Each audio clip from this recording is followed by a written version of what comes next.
define for me what entrepreneurial excellence means to you. Like, what does it mean to be an excellent entrepreneur in your mind?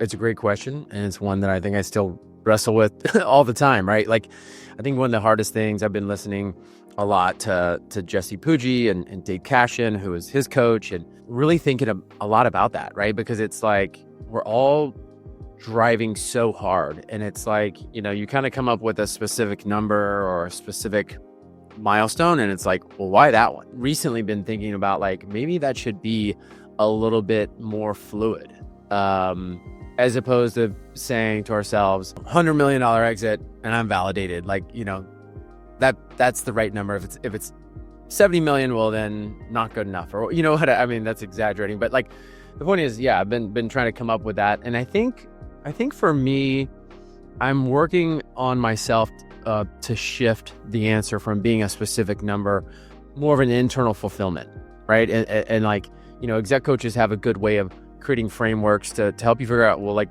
what is the desired future state? And that's just something that, like, what I realized was I was keeping myself on this perpetual treadmill intentionally or subconsciously, I would say, right? And it's like, and then, it kind of stuck my head up.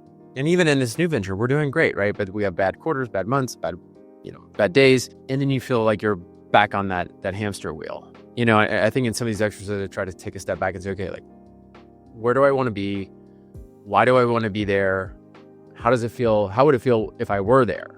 As a gut check to make sure that there is a stopping point. There is a place where you're going to feel good about this. Because the worst thing, and this happened to me in the past, is you get to a place. The famous golfer the other day was talking about, Scotty Scheffler was just, saying like I win, I'm happy for 2 minutes, and then it's like, shit, like, I guess I have another tournament to try to go win, right? And so it's like finding purpose and mission in the journey, in the daily. And I was trying to think about it even this morning, like, hey, could I be fulfilled? Could I be happy even if I don't get the outcome that I'd like, right? Like, even if this company doesn't exit ever or shuts down, is there a way that I could find fulfillment and happiness in it? I was really struggling with it, because I think generally my whole life, the answer has been no, absolutely not. Like, not even question. Like, no. Like, the only way to find fulfillment was it had to be a huge hundreds of million dollar exit or $1 billion exit. Like, that's the way you found definition of fulfillment.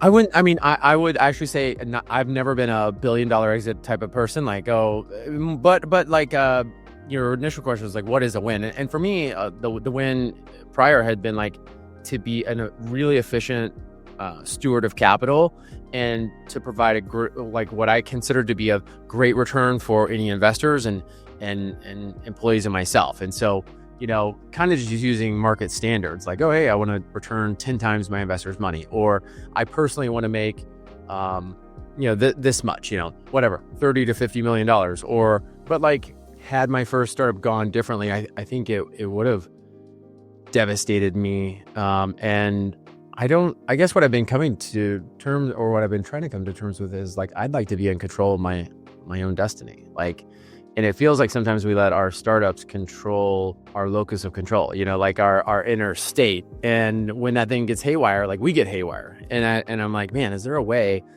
even as a second time founder, I exited, we did well, we're set up. I still wrestle with this, it's like, still don't feel okay necessarily if the business is not okay. And it's like, well, what's the worst that could happen? I don't know. And the worst that could happen, the scenarios still sound pretty bad to me, so I'm trying to figure out, okay, like, well, how can we make it not feel so bad?